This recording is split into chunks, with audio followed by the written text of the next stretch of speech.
Hello guys, कैसे हैं आप लोग।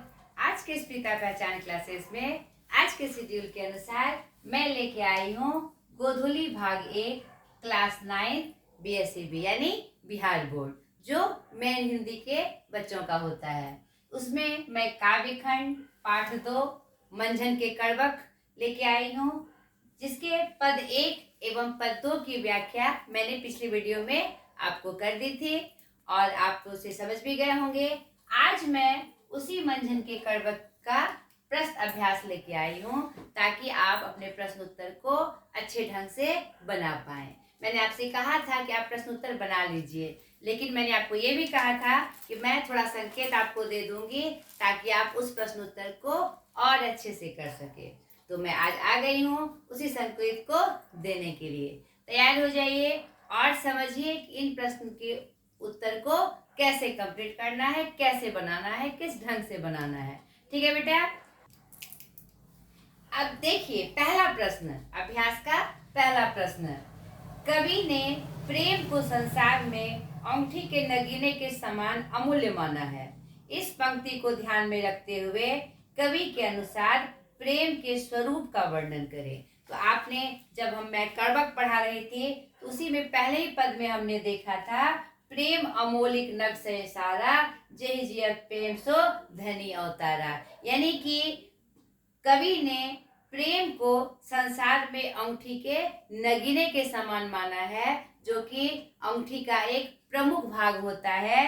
तो जैसे संसार है, तो ये जो प्रेम है उसका नगीना है, ठीक है, जो कि सबसे स्पेशल होता है। वह स्पेशल है, यानी इस संसार में प्रेम का महत्व सबसे ज्यादा है, और जिसने इस प्रेम रूपी धन को पा लिया वह क्या हो जाएगा, धनी हो जाएगा। हर तरह से वह धनी का अवतार के रूप में हो जाएगा। इस पंक्ति को ध्यान में रखते हुए कवि के अनुसार प्रेम का वह स्वरूप है कि जिसने भी इस प्रेम रूपी धन को पा लिया वह क्या होता है, सबसे धनी होता है। क्योंकि यह जो संसार है अंगूठी है, और ये जो प्रेम है उसका क्या है, नगीना है, जो कि अंगूठी का एक प्रमुख प्रकार होता है। आप इससे समझ सकते हैं कि प्रेम का महत्व कितना बढ़ जाता है। अगर दुनिया एक अंगूठी है तो प्रेम क्या है, उसका नग है। तो इसी से हमें पता चल जाता है कि प्रेम का कितना महत्व है। कितने अच्छे तरीके से मंझन जी ने इस बात का उदाहरण देते हुए हमें समझाया है। तो उन्होंने प्रेम के उस स्वरूप को दिखाया है कि यह पाकर हम क्या होते हैं, सबसे धनी रूप में हो जाते हैं, सबसे धनी हो जाते हैं। और यह इस संसार में प्रेम का उपाय जिसे मिल गया वह क्या होता है, सबसे श्रेष्ठ हो जाता है। ठीक है। दूसरा प्रश्न है, कवि ने सच्चे प्रेम की कसौटी क्या बताई है। तो यहाँ पर आपको पता है कि मंझन प्रेमाश्रयी सूफी कवि थे और भक्ति काल के कवि थे। उन्होंने प्रेम के माध्यम से ही अपनी भक्ति का प्रदर्शन किया है।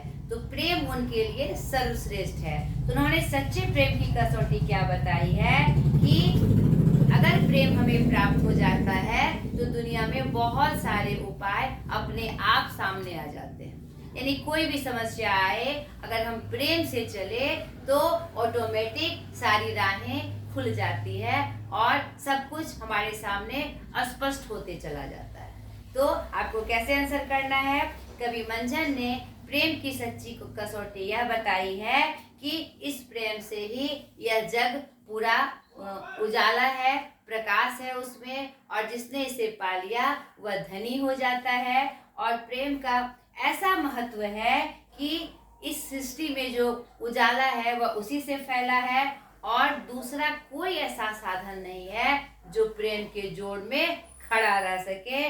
और उन्होंने यह भी बताया है कि कोई बिरला ही है जो इस प्रेम रूपी अमूल्य खजाने को पा जाता है, और इस संसार में हर तरह से वह क्या हो जाता है, सबसे ऊंचा हो जाता है, सबसे धनी हो जाता है। ठीक है। तीसरा प्रश्न है, प्रेम गहा विधि प्रगट आवा से कवि ने मनुष्य की किस प्रवृत्ति की ओर संकेत किया है। बहुत अच्छी पंक्ति आपने देखा था। इस तीसरी पंक्ति में, दूसरी पंक्ति में प्रेम लागी संसार उपावा, प्रेम गहा विधि परगटावा। यहाँ विधि परमात्मा को संकेत किया गया है। विधि यानी जिसने इस संसार को बनाया। तो किसने बनाया? परमात्मा ने बनाया। तो प्रस्तुत पंक्ति के माध्यम से, प्रस्तुत पंक्ति आपको लिखना है क्योंकि इसमें भी पंक्ति आई है, और जिसमें पंक्ति आए तो आपको पाठ का परिचय देना होता है और फिर कवि लेखक का परिचय देना होता है। आप क्या कहेंगे कि यह पंक्ति प्रेम गहा विधि प्रगट आवा हमारे मंझन के कड़वक प्रथम पद से ली गई है। उसमें उन्होंने प्रेम के महत्व को बताते हुए यह बताया है कि अगर प्रेम क्या कहते, इतने उपाय निकल आते हैं प्रेम से कि अगर प्रेम का सही रूप हमने पा लिया, प्रेम को सही रूप में हमने पा लिया, तो भगवान भी, विधाता भी हमारे सामने प्रकट हो जाते हैं। अगर प्रेम का रास्ता अपनाकर हम भक्ति करें तो खुद विधाता भी हमारे सामने क्या हो जाते हैं? प्रकट हो जाते हैं। यह मनुष्य की किस प्रवृत्ति की ओर संकेत करता है? यह प्रेममयी स्नेह की प्रवृत्ति को संकेत करता है। नहीं कि प्रेम के मार्ग में हम चल के विधाता को भी प्रसन्न कर दें। ठीक है बेटा। चौथा प्रश्न है, आज मनुष्य ईश्वर को इधर उधर खोजता फिरता है, लेकिन कवि मंझन का मानना है कि जिस मनुष्य ने भी प्रेम को गहराई से जान लिया, स्वयं ईश्वर वहाँ प्रकट हो जाते हैं। सेम तीसरे प्रश्न के जैसा ये प्रश्न है। यह भाव किन पंक्तियों से व्यंजित हुआ है? यानी कि मंझन कवि के अनुसार, आप इसका आंसर कैसे करेंगे? मंझन कवि के अनुसार कि अगर हम ईश्वर को सही रूप में पाना चाहें, अगर हम प्रेम को गहराई से जान लें, तो खुद विधाता भी हमारे सामने प्रकट हो जाते हैं। ऐसा मंझन कवि कहते हैं और ऐसा हमारे सामने हमेशा से साबित भी होता आया है। नहीं, अगर हम प्रेम के मार्ग में चलते हैं तो विधाता, हमें लगता है कि विधाता हमारे सामने है और सारे काम हमारे बनते चले जाते हैं। यह विधाता का ही संकेत होता है, उनके सामीप्य से ही यह संभव होता है। तो आपके चौथे प्रश्न में कहा गया है ये जो भाव है किस पंक्ति में आया है? तो किस पंक्ति में आया है बेटा? यह पहले कड़वक के द्वितीय पंक्ति में आया है। प्रेम लागी संसार उपावा, प्रेम गहा विधि परगटावा। इस पंक्ति का आपको वर्णन कर देना है। पहले उसका भाव स्पष्ट कर देना है, उसके बाद इस पंक्ति का आपकी विवेचना कर देनी है। ठीक है। पांचवा प्रश्न है, कवि की मान्यता है कि प्रेम के पद पर जिसने भी अपना सिर दे दिया वह राजा हो गया। यहाँ सिर देने का अर्थ स्पष्ट करिए। सिर देना क्या मुंडी काट के दे देना? नहीं। यहाँ पर आप आगे के पद में पढ़ेंगे, बिरला कोई जाके सिर भागु, सो पाए प्रेम सुहागु। प्रेम ज्योति सृष्टि अंजोड़ा, दोसर न पाओ प्रेम कर जोड़ा। नहीं, आप द्वितीय पद में देखिए कि अमर ना हो तो कोई जगहारे, मारी तो मरी तो ही मीचू न मारे। प्रेम के आगे सही जे आचा, सोग जग जन्मी काल सियो बाचा। प्रेम सरने जो आपो बारा, सो न मरे काहू कर मारा। एक बार जो मरी जियो पावे, कालो बहुरी तेरी नियर ना आवे। मृत्यु का फल अमृत हो गया, निहचे अमीर ताही के गया। ठीक है। यहाँ पांचवा प्रश्न है कि कवि की मान्यता है कि प्रेम के पद पर जिसने अपना सिर दे दिया वह राजा हो गया। सही में यहाँ पर पांचवें पंक्ति में देखिए, पहले पद के पांचवी पंक्ति में कि सबद ऊंच चारियो जुगवाजा, प्रेम पंथ सिर दई सो राजा। तो इस पद के माध्यम से कवि मंझन स्पष्ट कर रहे हैं कि सही में जिसने प्रेम के पद पर अपना सिर दे दिया, यानी सब कुछ न्यौछावर कर दिया। सिर देने का मतलब क्या होता है? सब कुछ न्यौछावर कर देना, उसी पद पर आगे बढ़ते रहना। ठीक है। यहाँ पर आपको स्पष्ट कर देना है और वो पंक्ति जहाँ से आई है उसको बताते हुए उसके भाव को भी आपको बताना है। ठीक है। ऐसे आंसर करना है। अब नेक्स्ट है, प्रेम से व्यक्ति के जीवन पर क्या प्रभाव पड़ता है? पठित पदों के आधार पर उत्तर दीजिए। तो यहाँ पर आपको पाठ के माध्यम से बताना है, यानी कि अगर आपने प्रेम पा लिया तो आपका जीवन पे क्या प्रभाव पड़ता है। तो यहाँ मंझन कवि ने स्पष्ट किया है कि प्रेम क्या है? अमूल्य है। नहीं, आपको कैसे लिखना है इसका आंसर कि प्रेम से व्यक्ति के जीवन पर प्रमुख प्रभाव पड़ता है, क्योंकि प्रेम जो है वह अमूल्य है। जिसने इस प्रेम रूपी धन को पा लिया वह क्या हो जाएगा? सबसे धनी हो जाएगा। और जिसने प्रेम की गहराई को जान लिया और इस पद पर वह समर्पित हो गया, तो विधाता भी उनके सामने प्रकट हो सकते हैं। और इस प्रेम से ही इस सृष्टि में क्या है? उजाला है। अगर प्रेम नहीं होता तो हमारे उजाला किसका प्रतीक होता है? खुशहाली का। नहीं, इस संसार में जो खुशहाली है वह किसके कारण है? प्रेम के कारण है। यह बताना है और यह भी बताना है कि दूसरा कोई साधन नहीं है जो प्रेम के जोर में खड़ा रह सके। और इसको जिसने पा लिया वह क्या हो गया? राजा हो गया। ठीक है, तो प्रेम के जीवन पर यही प्रभाव हमारे जीवन पे पड़ता है। ठीक है, पठित पाठ के आधार पर आपको उत्तर कर देना है। सातवां, जो कि बहुत इंपॉर्टेंट है, प्रसंग व्याख्या करिए। स्पष्ट किया हुआ है कि प्रसंग के साथ व्याख्या करना है। तो मैंने आपको बताया है इस तरह का प्रश्न आए तो पहले हम पाठ का परिचय देंगे, फिर कवि का परिचय देंगे, फिर उसमें जो मुख्य भाव छिपे हुए हैं उसके बारे में बताएंगे, फिर पंक्ति का भाव बताएंगे। जैसे प्रेम हाट चहु दिसी है पसरी गे, बनिजो जे लोई लाहा ओफल गाहक जनी डहकावे कोई। प्रस्तुत पंक्ति हमारे मंझन के कड़वक के प्रथम पद से ली गई है, जो कि अंतिम की दो पंक्तियां हैं जो सार रूप में कही गई है। यानी जो उपसंहार होता है, किसी बात को जब हम कहते हैं तो अंत में क्या करते हैं? उसका सार बताते हैं, उपसंहार बताते हुए नहीं कि पूरे कविता का या पूरे पाठ का निचोड़ क्या होता है। तो वही निचोड़ के रूप में कवि बता रहे हैं कि प्रेम का बाजार जो है चारों तरफ फैला हुआ है। उन्होंने इस पद में प्रेम के महत्व को बताया है, वह भी आपको लिखना है। इस पद के माध्यम से कवि प्रेम के महत्व को बता रहे हैं और अंत में पूरा निचोड़ बताते हुए कह रहे हैं कि प्रेम का बाजार जो है चारों दिशे पसरा हुआ है, फैला हुआ है। इसमें कोई भी जाकर प्रेम को ले सकता है, खरीद सकता है और दे भी सकता है। लोग बहुत सारा आपको बहकाने की कोशिश करेंगे, इस मार्ग पे ना चलो, लेकिन बहुत सारे लोग आपको डराएंगे, धमकाएंगे, लेकिन इस प्रेम को किसने पा लिया तो आप क्या हो जाते हैं? सर्वश्रेष्ठ हो जाते हैं। यही निचोड़ हमारे कवि ने अंतिम की पंक्तियों में बताया है और यही इस पंक्ति का भाव भी है। ठीक है, आठवां प्रश्न है, भाव सौंदर्य स्पष्ट करें। भाव सौंदर्य क्या होता है बच्चों?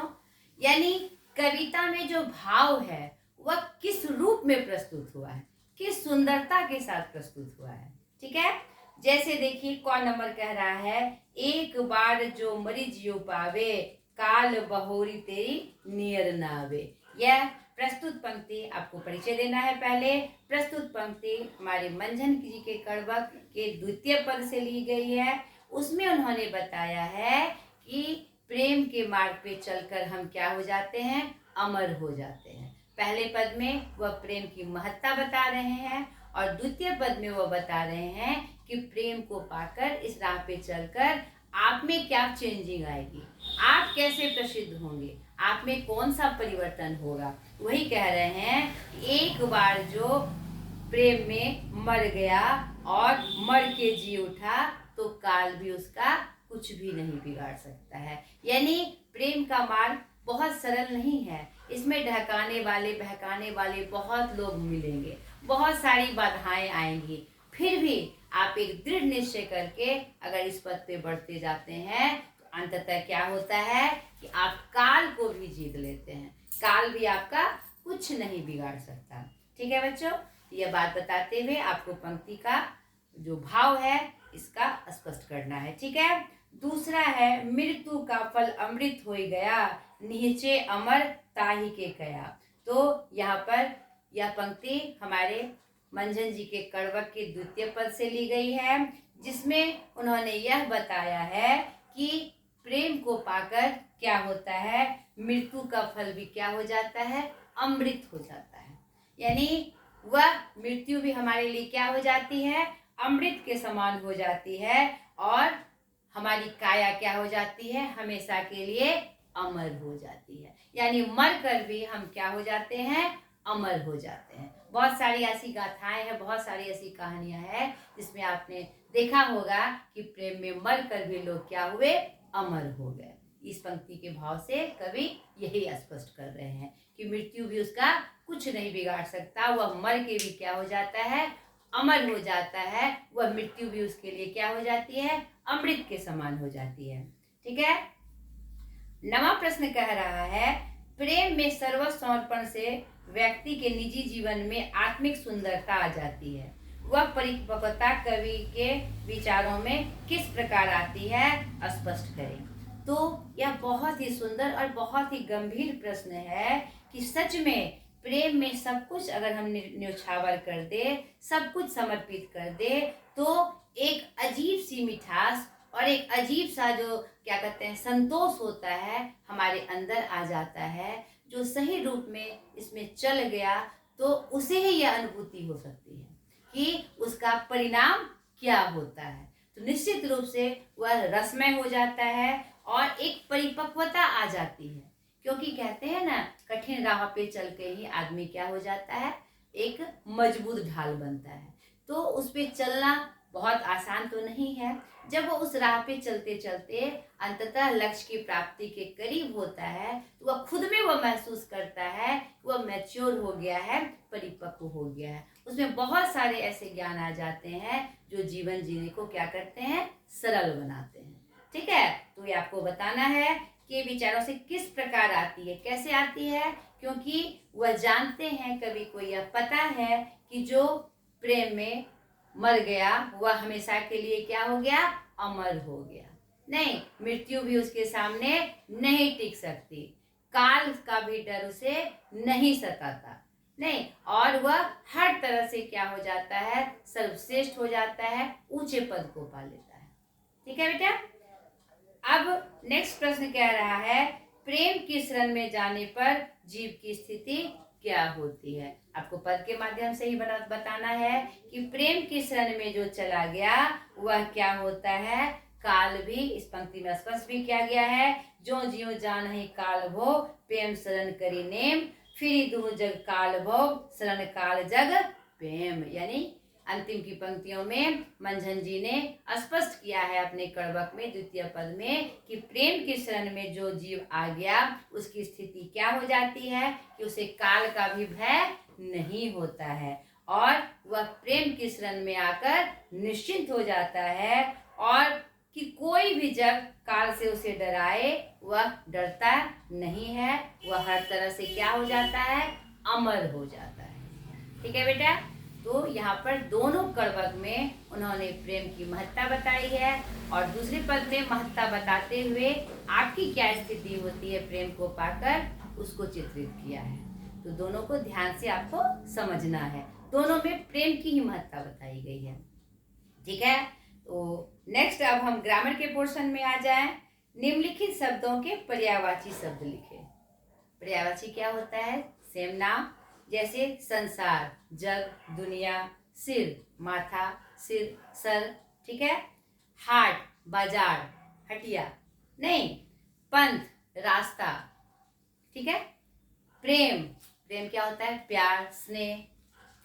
दूसरा प्रश्न ग्रामर का है हमारा, विपरीतार्थक शब्द लिखिए। विपरीतार्थक क्या होता है, उसका उल्टा, ऊंच, नीच, अमृत, विष, प्रकट, क्षिप्त। ठीक है। प्रेम, घृणा, सिर, पैर। सिर का उल्टा क्या हो जाएगा, पैर हो जाएगा। तीसरा ग्रामर का पोर्शन है, प्रश्न है आपका, निम्नलिखित शब्दों के मानक रूप लिखे। मानक रूप मतलब जो हिंदी में प्रचलित होते हैं। यह जो पद है हमारा क्या है, वो लोक भाषा में है, उसका शुद्ध हिंदी में क्या मतलब होगा वही लिखना है। जैसे शब्द, शब्द मतलब शब्द, मृत्यु यानी मृत्यु, प्रेम, प्रेम यानी प्रेम, सृष्टि, सृष्टि मतलब सृष्टि। ठीक है। दोषर, दोषर मतलब दूसरा, गाहक, गाहक मतलब ग्राहक। ठीक है, खरीदने वाला। अमृत, अमृत मतलब अमृत। ठीक है। तो इस तरह से इस प्रश्न अभ्यास को मैंने खत्म किया। आप जब बनाइएगा इस प्रश्न अभ्यास को तो एक बार फिर से दोनों पद को पढ़ के आप उसकी व्याख्या समझने की कोशिश करिएगा, उसके बाद प्रश्न को बनाइएगा।